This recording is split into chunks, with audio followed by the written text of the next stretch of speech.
Back is still East Central, where we bring you the best entertainment conversations from around the world. Now, talking about conversations on our Hot Topic segment today, it's a conversation has been really, been talked about, but on a low, but we decided to bring it to the front burner. Now, skit making and stand-up comedy explores two popular forms of comedic expressions that have taken the entertainment world by storm. While skit making thrives in the digital space, offering short, scripted, and often viral content, stand-up comedy is rooted in live performances where comedians engage audiences through spontaneous humor and personal storytelling.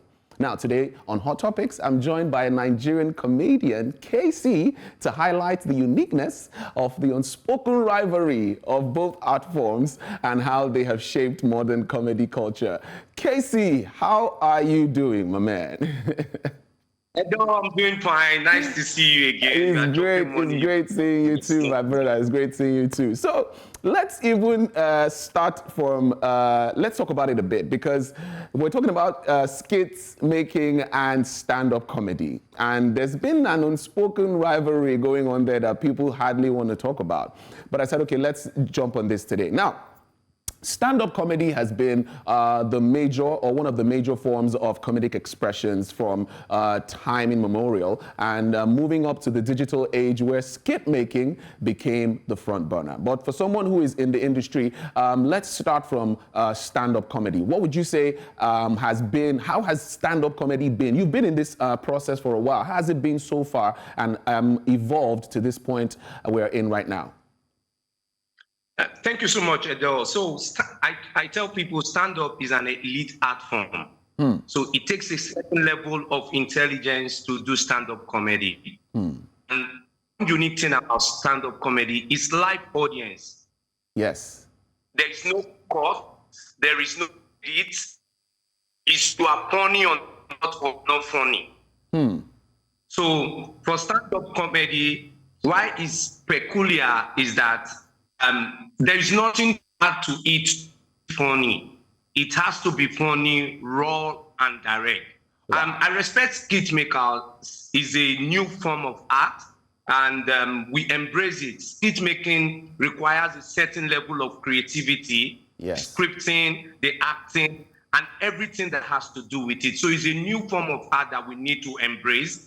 We are in a digital world, and you have to embrace it and see how you can hone your skill. Hone your skill. If it's something you can do, but there are two different art forms. Both of them are bringing entertainment to Nigerians, bringing entertainment to the world. So whichever one you choose to do it well. The core of me, I'm a stand-up comedian. But once in a while, I see scripts. I can jump on skits and work it. But the core of me is a stand-up comedian. So that's it. Okay, so Kaycee, speaking about the unspoken rivalry, because there's been conversations some time back that if you are not able to do stand-up comedy, then you cannot be classified as a professional comedian. Because we have people who are skit makers who say they're skit comedy acts, and there's been that divide. So tell us,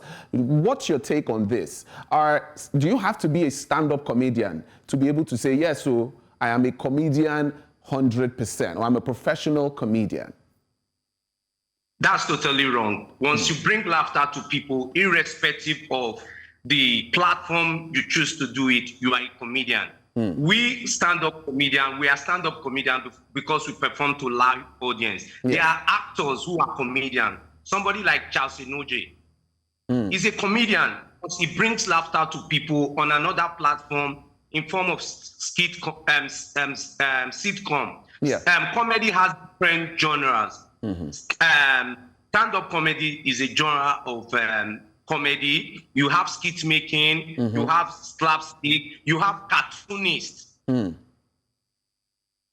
do comedy. Yes. You understand? But in form of cartoon. You have people who do it in form of sitcom. You have people do comedy in different forms. You have music comedy, like Kenny Black, Kelvin Saab, Josh. It's still comedy. Stand-up is just a part of the big family of comedy. So the skit makers are fantastic comedians. They are not just stand-up comedians. I'm a fan of all of them, from Nice Boy to Shaggy to most of them we are colleagues, only that we operate in different category of the art. Okay. At the end of it, we are all comedians. Okay, so let me bring you to a conversation that happened last year about where some comedians were going loggerheads against skit makers, and someone said that if you are a true comedian, you made this point earlier, speaking about what stand-up comedians do. They operate with live audiences. You're able to control a crowd live, real time, without cuts and all that. So this person was saying that if you want to prove that you're a comedian, do a comedy show where you have live audience and bring your skit character on that stage and still make people laugh without the cuts, without the extra effects, without every other thing. Do you think this would also be a way to check if people are really that creative when it comes to making people making people laugh like comedians do? No, I totally disagree with that. It's like in medicine, we have people who have different specialization. Yes. You understand? You can't tell a surgeon to do the work of a gynecologist. So skit making is another form of comedy. They are not stand-up comedians. They don't have to do a live comedy show. They have their audience online that they are bringing humor to through their skit making. Yes. We ask to perform to live audience. Why should a skit maker do a live comedy show? He doesn't need it. Yeah. He's not a stand-up comedian. He is a skit maker, and the way he connects with his audience is through skit making online. Yes. So I don't agree with that. That is totally wrong. It's like saying, okay, if you want to prove that you are a good comedian, go and do cartoon comedy. So I'm a stand-up comedian. I don't know how to write cartoon. I don't know how to do it. Yes. That is not my field. Comedy is a big family. And under comedy, we have different branches. So that is totally wrong. Okay, so Kaycee, this comparison started back in 2020, if you can remember the time of the pandemic, when everybody had to be at home and people could not attend comedy shows like before. We couldn't have those comedy shows. And that was where these conversations of comparisons started. Because some people said some stand-up comedians were struggling because they couldn't have, or they didn't have the audience to perform to and, you know, feel that live audience energy. Some people said some stand-up comedians were struggling. And while that's where the advent of the skit making now became very prominent. So would you say it was just because of COVID that the recreation or the creation of skit making became prominent? And were comedians really struggling at that time? Stand-up comedians, to be precise. Thank you very much. So that time we didn't have a live audience to perform to. Yes. And that really gave us a time to think, how do we digitalize stand-up comedy? So you discover that after that time, most stand-up comedians became content conscious. Yes. So how do I do my stand-up, put it online so that people can see it? Yes. And we must stand. The COVID was a blessing in disguise for stand-up comedians because we discovered that once there is no live audience, we are dead. So, and yes, because, and these skit makers, they have the live audience, they have the mobile audience, people are moving digital. Yes. So that was the time we called ourselves to order. We must find a way of digitalizing our art. So what we do now, if I go for an event, I do my live performance before a live audience, record it, put it on online platform so that people can consume stand-up comedy on the go. Yes. That is the goal. So that they don't need to come to a live show might be on Sunday at a particular place and all that. But now if you have recorded shows, you can put on our own platform and watch it at any time they want to watch. So that is why I must say that COVID period was a blessing. Most stand-up comedians have YouTube page, Facebook page, where they keep churning out their stand-up content and people can consume it on the go. So for me, it was a blessing in disguise, and thanks to the skit makers for opening our eyes to this online platform and then helping us to digitalize our craft, and it's a thing of joy. Okay. Thank you very much, Kaycee. I believe you're speaking like a very diplomatic Nigerian, but it's okay. It's fine. So let's now be very. No, I get you. Edo, relax. Okay. Relax. Wait. I just want to ask one final question on this.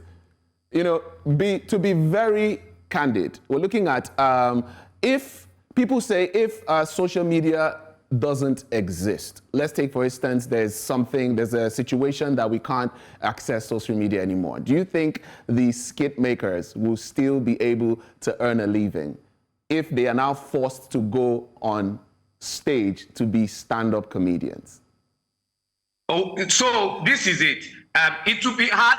They are funny, the base of. So if they can work on the craft of stand-up comedy, yes, they can become stand-up comedian. The door is open for everybody. Some of us stand-up comedians, it's hard for us to do skit. You understand? So what if something happens and we can't do stand-up like the time of COVID? We have to find a way of learning this skill of making skits, because at the base of it, we are funny. It's just for us to learn how skit is being made, how to hone our skill and perfect it, and then we can become skit makers.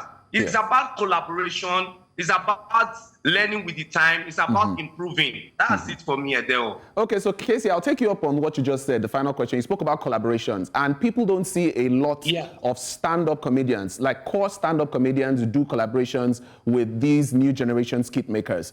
What do you think is the reason for that, and what's your take on this exactly?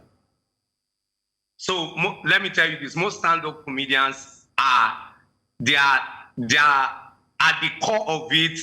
They are hardcore lovers of stand-up. So anything to skits, they don't really see it. They don't. They are like, if I'm not performing to a live audience, this thing is not giving me vibe. Okay. And so it has to do with unlearning and relearning. Sure, you get what I'm saying? All right, then. Thank you very much, Kaycee, for this very, very insightful conversation. I appreciate it. I appreciate it that you were very candid with your responses as well. But definitely, yes, we hope that the unspoken rivalry is not something that we should be worried about. Like you said, the core stand-up comedians want to feel the live energy. That's why we're not getting a lot of collaborations with them and the new generation skit makers. But hey, thank you very much for the conversation, Kaycee. I appreciate your time. Thank you so much, Edo. All right.